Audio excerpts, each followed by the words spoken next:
Hello, welcome back. Today we're going to be talking about disjoint sets and asymptotics. So let's get started. First things first, let's talk about announcements. Midterm 1 is over. That's great. If you did great, that's awesome. If you didn't, don't worry. We have a clobber policy for a reason. Homework 1 was already due at the time that you'll see this recording, and homework 2 is going to be due next Monday. And some sections have been canceled and turned into office hours. So please check the website to see if your section has been canceled. We didn't cancel any section such that there is some hour that is now uncovered.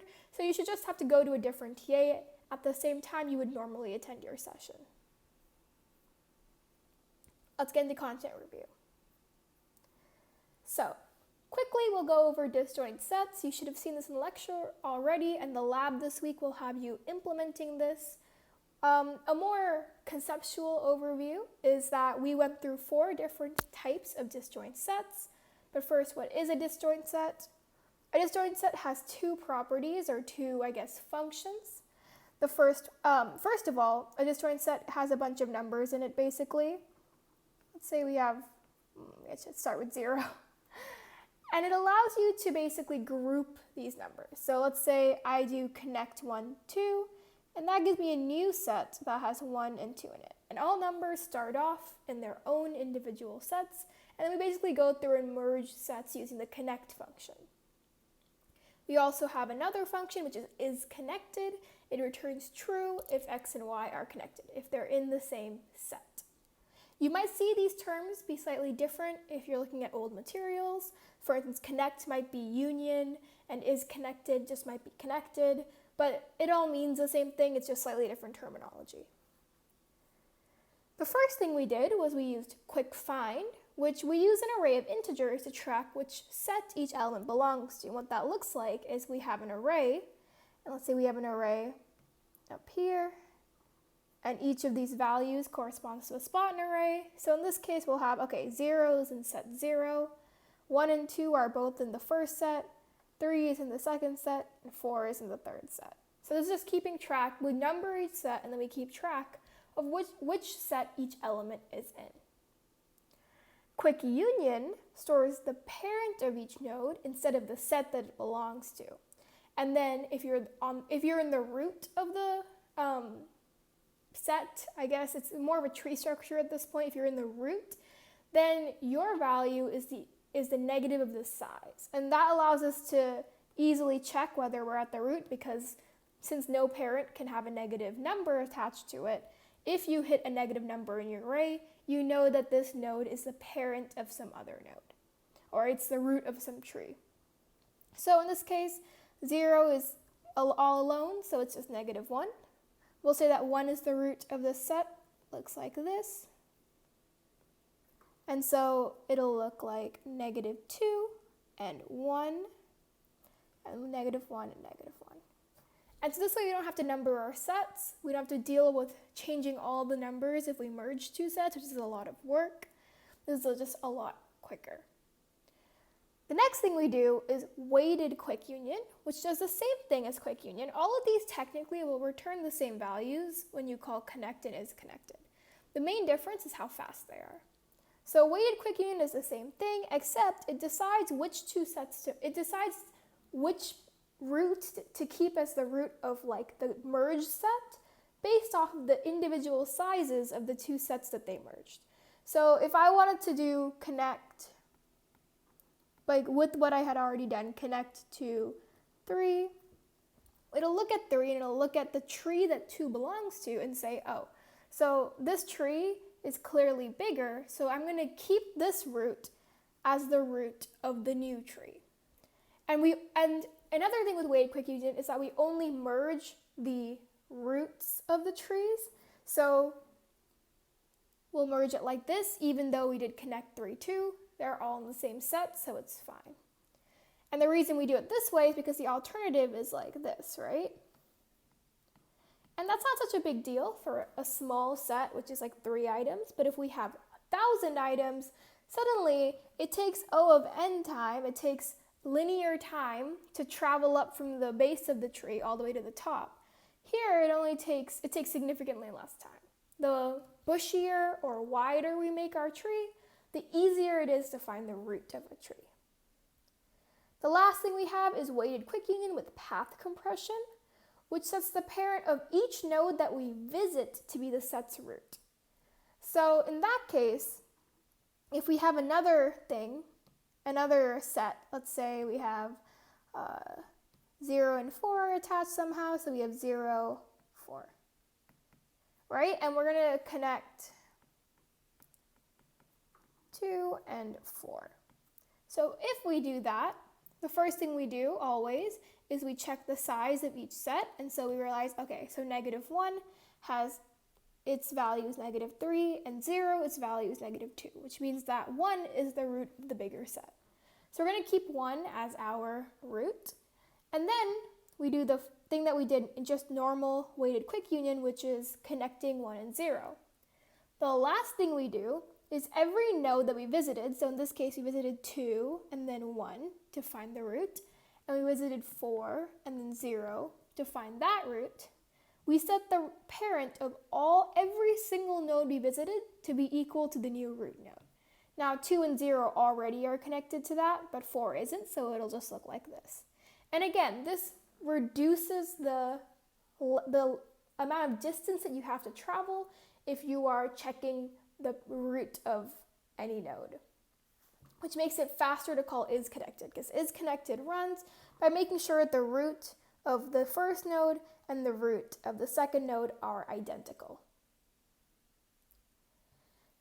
Again, just an overview on why these things are better than each other, because technically they're all the same in terms of abilities.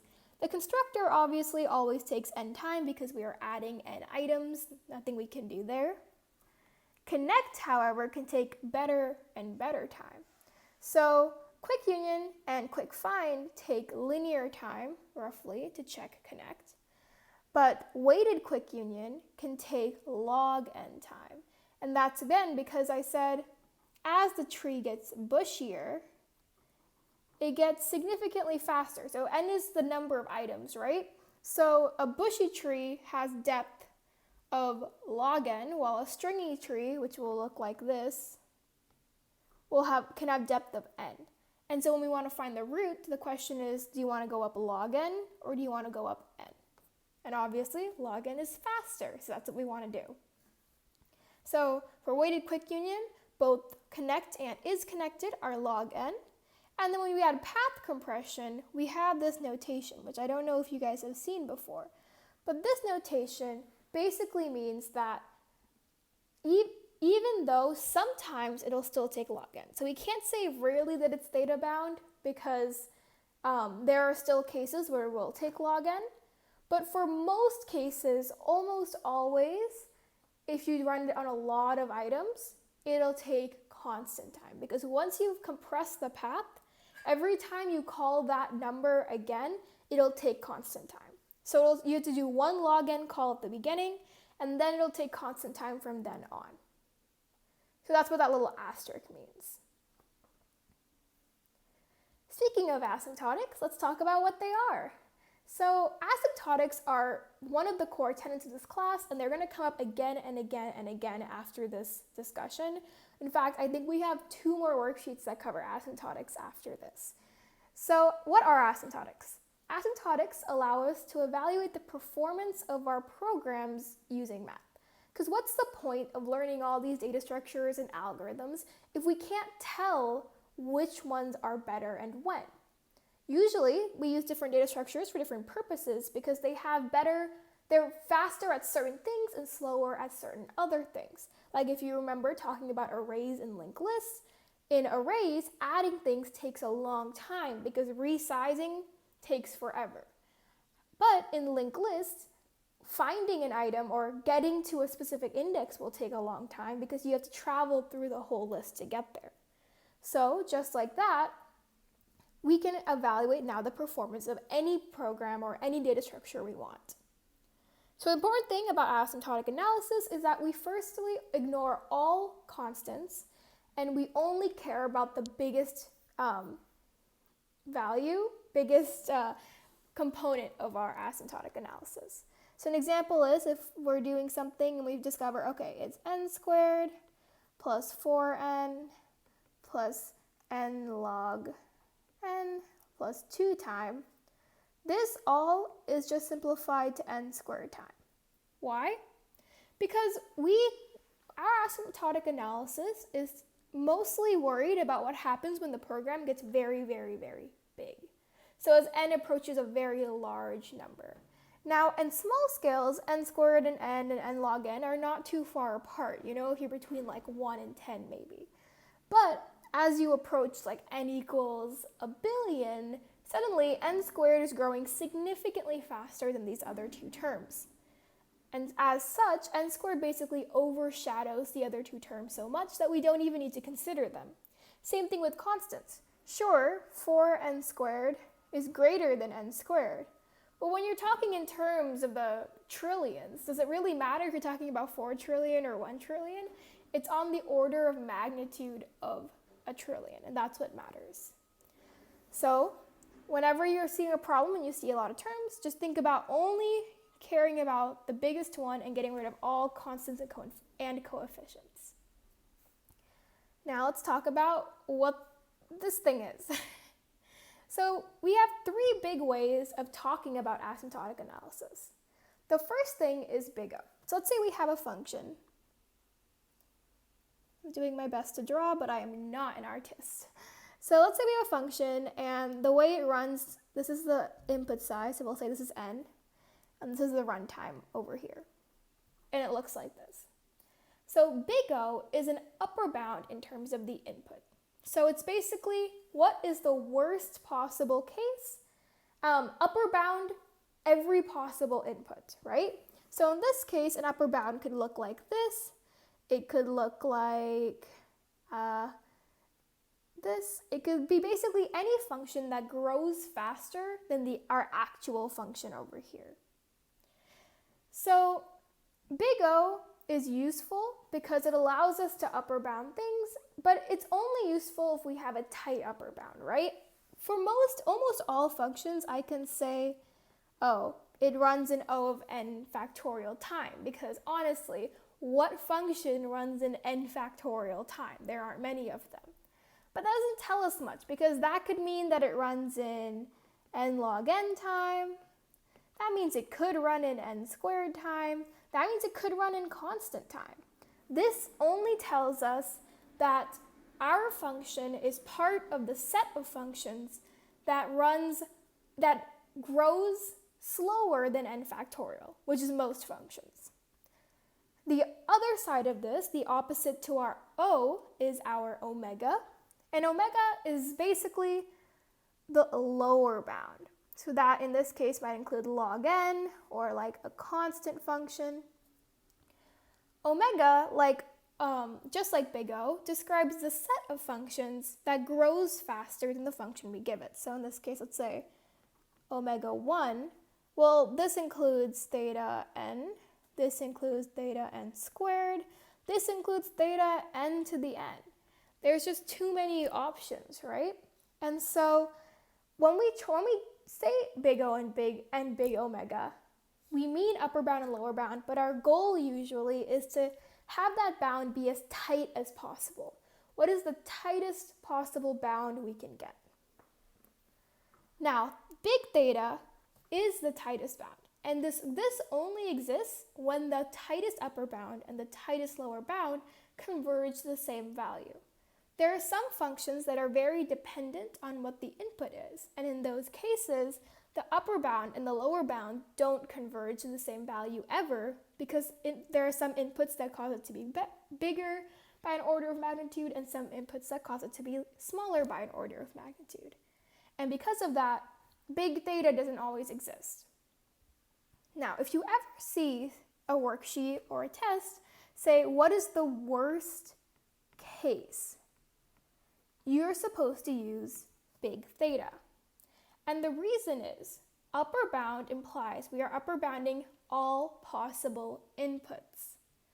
When we say worst case, we are effectively restricting our inputs to the set of inputs that causes us to have some bad performance for some reason. And so when we do worst case analysis, we can converge even if the function wouldn't converge otherwise, because we are ignoring all of the inputs and cases which cause our lower bound to be further down than our upper bound. So worst case and best case are both ways to restrict our inputs, versus upper bound and lower bound are over all inputs, so they might not quite match up. And down here, I just have some fun sums that are useful in general. You don't have to write them down right now, but when I took this class at least, I definitely had these on my cheat sheet for the final and the second midterm. So yeah. Let's get on to the worksheet. First problem is a nice little review of the first thing we talked about. So, what are the last two improvements out of the 4 that we talked about that we made to our naive implementation of union find during lecture? And what do they do? I'll give you a couple seconds to think about it. Okay, great. So I hope you've written something down. What is the first improvement? So, well, first of all, before we get into these, the order of our improvements were quick find and quick union, which both took constant time to run connect. And then we had weighted quick union. And then we had, I wrote 3 again. Then we had weighted quick union with path compression. So we're talking only about these right now. So what does weighted quick union do? Well, it does union by size, which basically means that we pick which set to merge into which set by figuring out which set is easier to merge, which is usually the set that's smaller.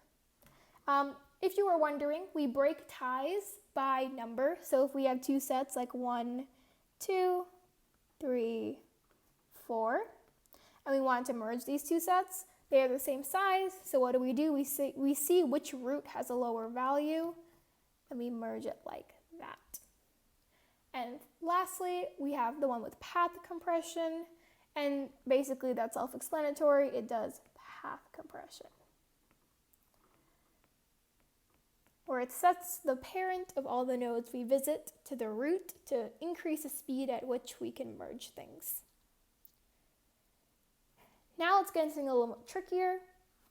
Assume first that we have 9 items. So in our version, we have item 0, 1, 2, 3, 4, 5, 6, 7, 8. Just 8. That's it. 0 to 8. Okay. All items are initially in individual sets, and then you should draw the union find tree and its array representation after the following series of connect and find operations. And then also, while you're at it, write down the result of each of these 3 find operations that you see here. 1, 2, 3. And for this example, we're going to be using weighted quick union without path compression. So basically what we talked about, the first improvement here. I'll give you a couple seconds to think about it. Oh, in case you're wondering, find returns the root of the tree.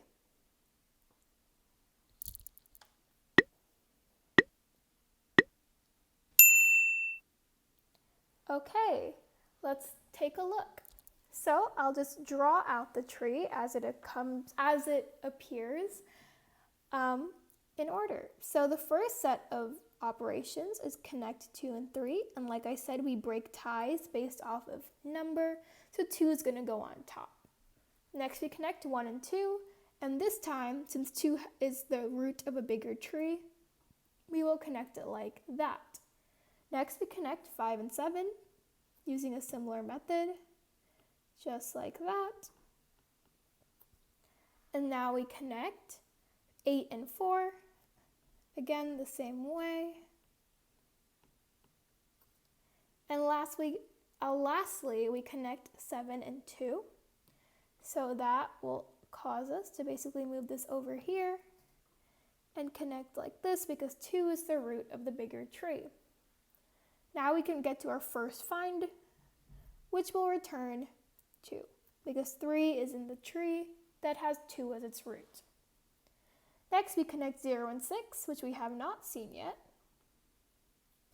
0 and 6. And then we connect 6 and 4. So again, we're going to break ties based off of who is on top. So it'll go like that. And now we're going to connect 6 and 3. So connecting 6 and 3 gives us essentially, move this over here, we're connecting the root of this tree to the root of that tree. And that is our final structure.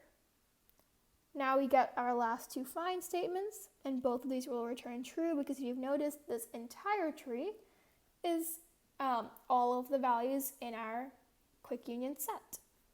So what does the array look like? Well, we just have to go through and base it off the parents. So 0 is connected to 2. 1 is also connected to 2.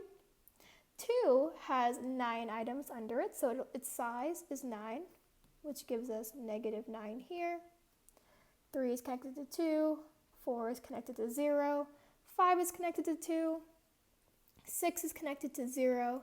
7 is connected to 5. And 8 is connected to 4. And that's what your array representation should look like.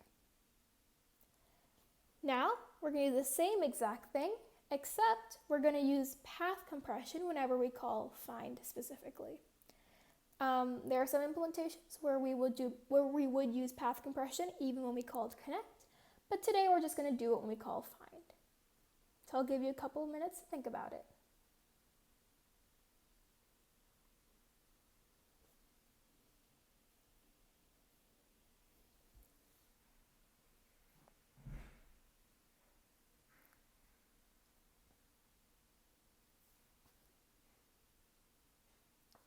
Okay, and again, I will draw out the tree as we go through each of these commands.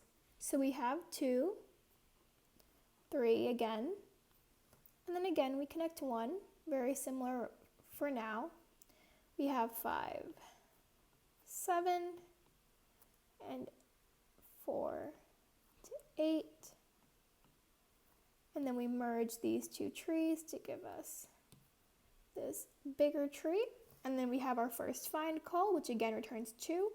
3, the only two nodes that we visit when we're checking this is we visit 3 and we visit 2. And since 2 is the root of the tree and 3 is already connected to the root of the tree, we don't have any paths to compress. So we just keep going. And now we're going to do 0 to 6. And again, we are going to merge 0 and 4, and this time we're just going to merge the two trees, up here to give us this final tree.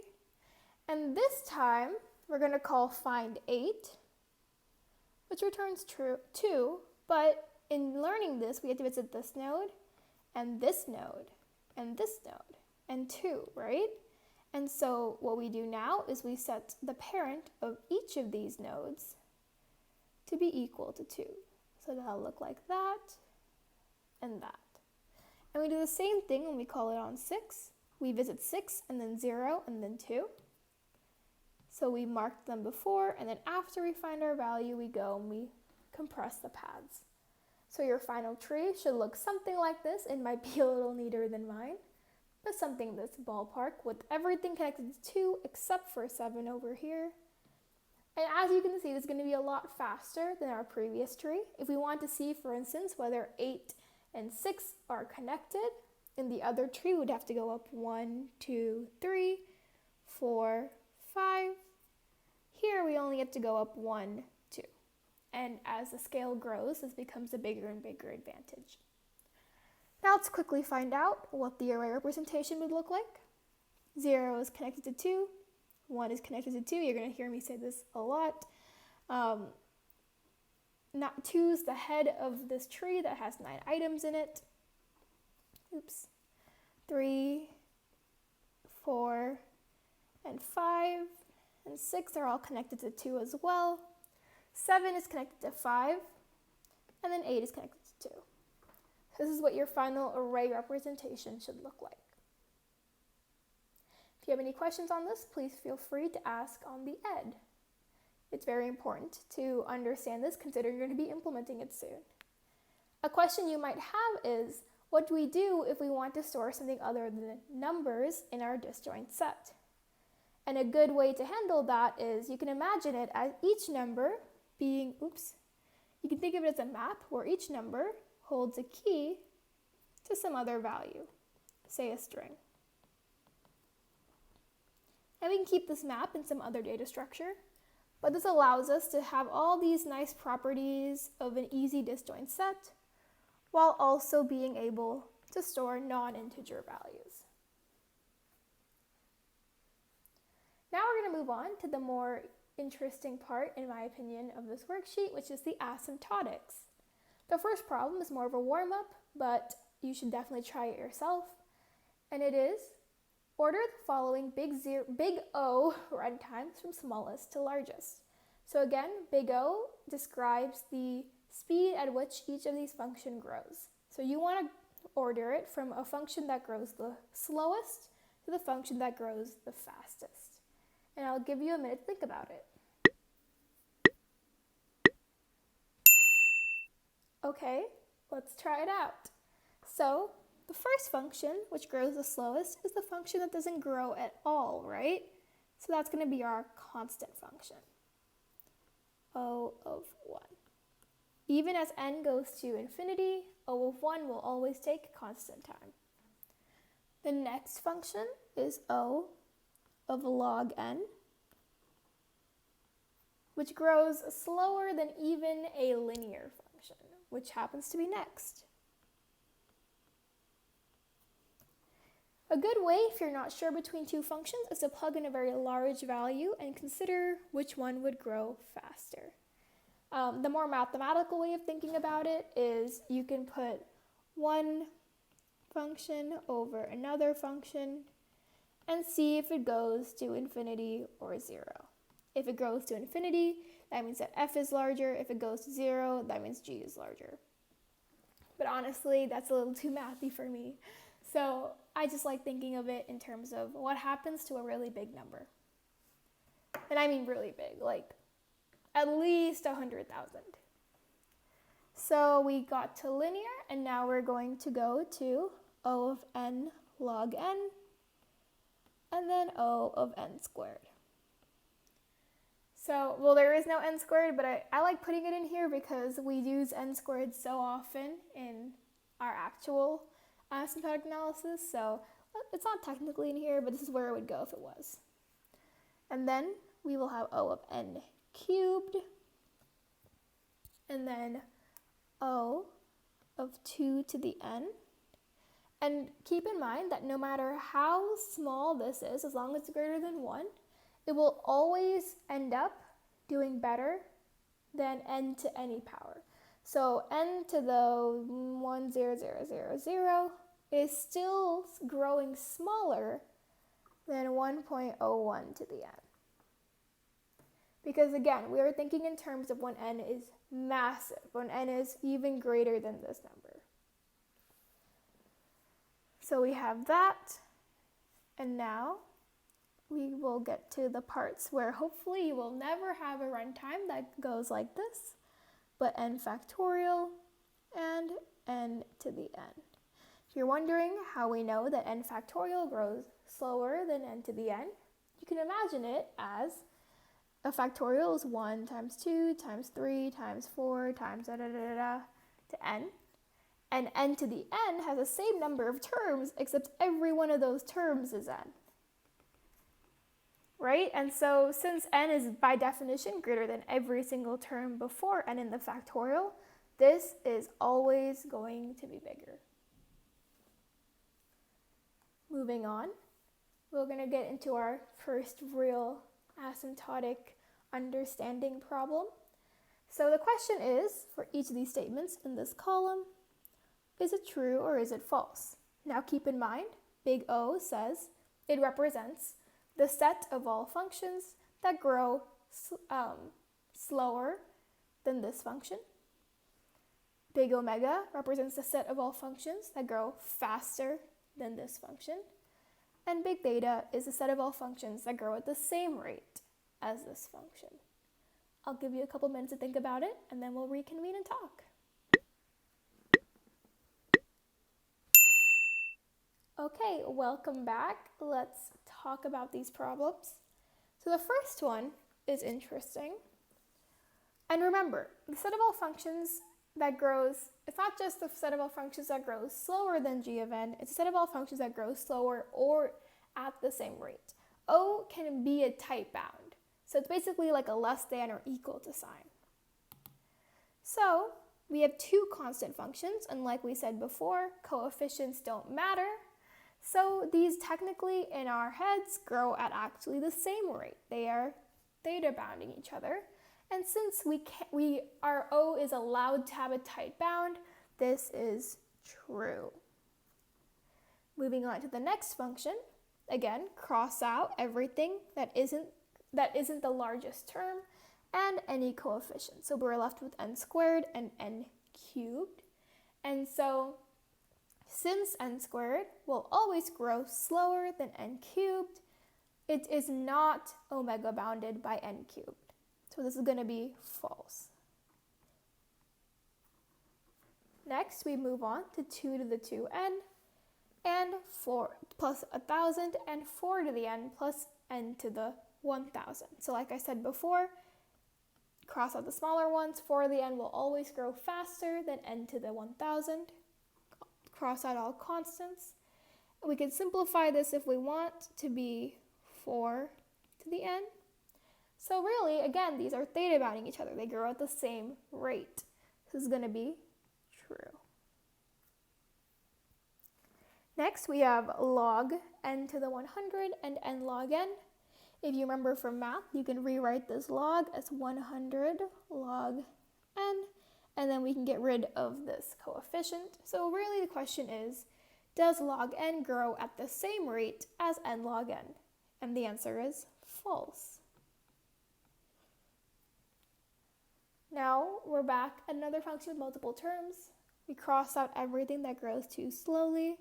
So we're left with just 3 to the n. Here we cross out n and log n, so we're left with n squared. And the question is, does 3 to the n grow faster or as fast as n squared? And of course it does. So we're going to put true. The next one is we have n log n and n squared. Cross out the n log n, we only care about this guy. And log n plus n squared, and again, we only care about this guy. We're talking terms so big that the n squared makes the n log n and the log n look as if they don't even exist. And in this case, they're growing at the same rate, so they are theta bounding each other. And lastly, we have n log n and log n squared. And so again, if we write this out, we have n log n and log n log n. So if you compare these two, you notice, let's say we do the division method that I talked about earlier, n over squared will give you n over log n, and we can see this goes to infinity because n will grow faster than log n. And so that means that n is not in the set of functions that grows slower than log n. This is going to be false. Make sure you understand how each of these are done, because this will come up multiple times in this class and on tests. So please make sure you understand what's going on here. Moving on to the next question, our first real asymptotics problem. It's so exciting. So this time we're going to give the worst case runtime, the best case runtime, and I'm going to add two more things. We're going to add the upper bound on the whole thing and the lower bound on the whole thing. So let's see. So notice how we initialize j outside of here. Make sure you pay attention to that. And we have this ping function. Assume that it takes constant time, and assume that you don't know whether or not this evaluates to true or false. I'll give you a couple seconds to think about it.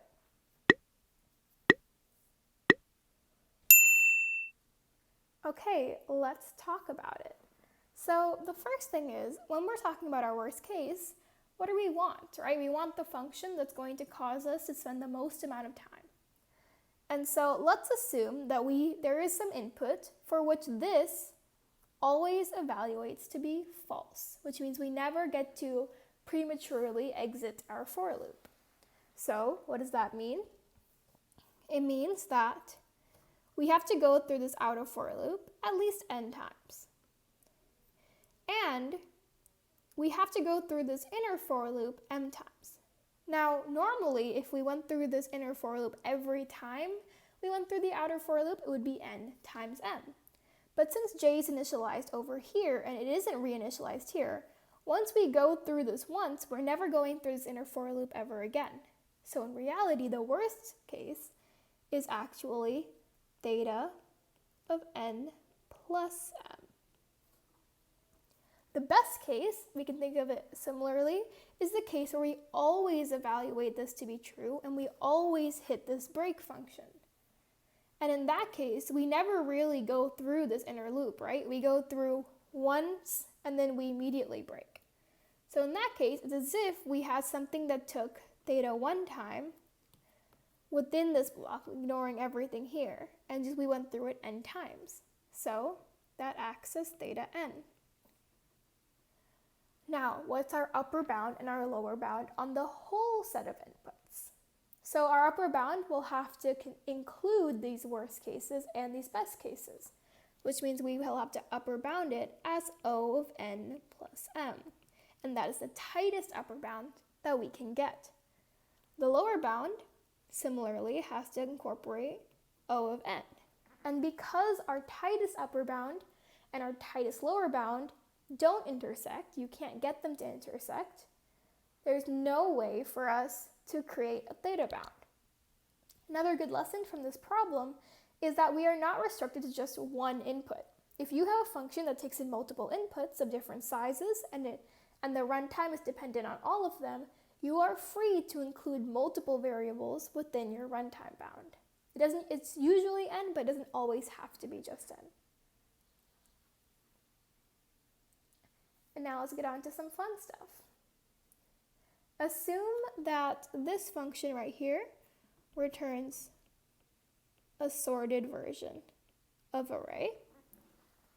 And first of all, what is this function even doing? And what is its best and worst case runtime if n is equal to the length of the array?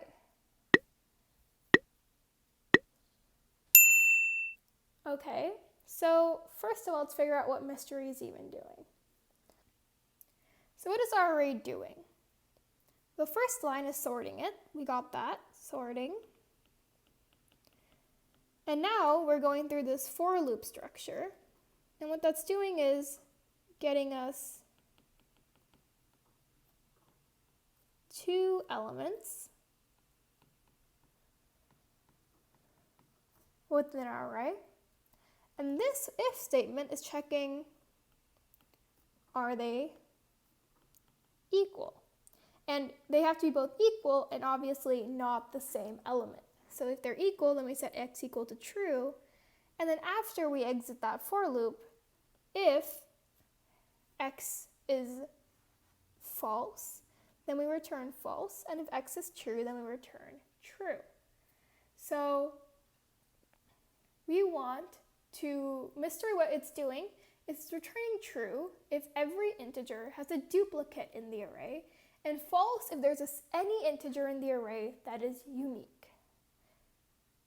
So what is its runtime, right? So first of all, this goes through n times. The worst case runtime, assume that we never break out of this if statement. So that means we run this outer for loop all n times, and this inner for loop all n times. And again, like we said in the instructions, this takes n log n time. So worst case, we're going to get theta of n log n plus n squared, which gives us theta of n squared because we don't care about the smaller stuff. Now, the best case is that we exit out of this for loop immediately, so we only really evaluate the inner for loop in its entirety. So our best case is theta of n log n plus n. And in this case, n is a negligible number, so it's just theta of n log n.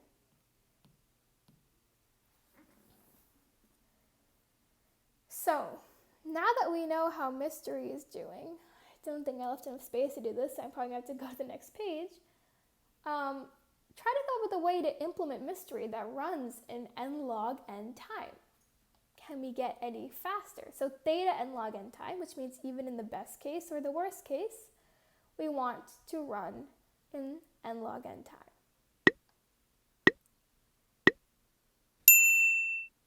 Okay, let's give it a try. I'm going to go to the next page for this. So, first of all, we will start off with public, static, Boolean, as we always do, mystery, and it takes in an array.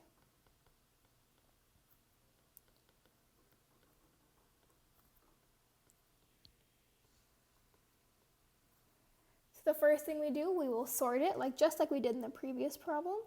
So we have array equals Mr. Pool sort array.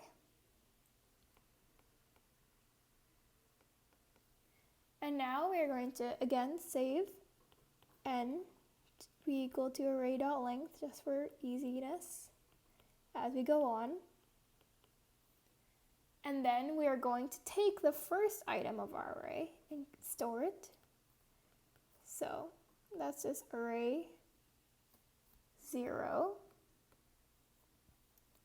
And now we're going to actually have a Boolean that we keep that tells us whether each thing is unique. Because remember, if we find out that there's any element that's unique in our array, then we're going to want to get rid of it, right? Then we're going to want to return immediately. So we're going to have Boolean unique equals true. So now we go into our for loop for int I equals 1. Because we already saved our 0th item, we don't have to go over it again. I is less than n. I plus equals 1. Our first case is if cur 0 equals, if cur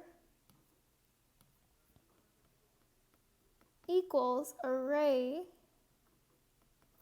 I, then that means we found that it's not unique, so we can set unique to false. Now, if it's not, else if it's not equal and unique is not true, then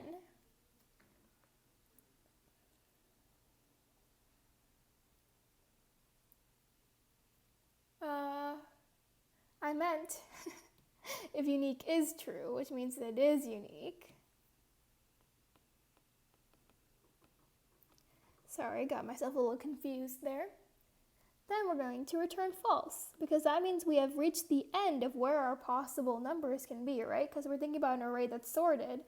1, 1, 1, 2, 3, 3, right? So every 2 has to be with it either next to this 2 on one side of it, right? So if we've hit the end of where all the 2's are and we still haven't hit another 2, that means the number has to be unique. So we can just return false. Otherwise, if we already found another unique in the past, We can again set unique to be true and increment our cur to look at the next value. So we said cur equal to array I. And then we return true if nothing ever got triggered this whole time. And the next part of the question is there a faster solution? And the answer is actually yes, there is a theta n solution, but we haven't covered the data structures you need to do that yet. So that's something to look forward to. Anyway, that brings us to the end of our worksheet. I hope you guys had a great time.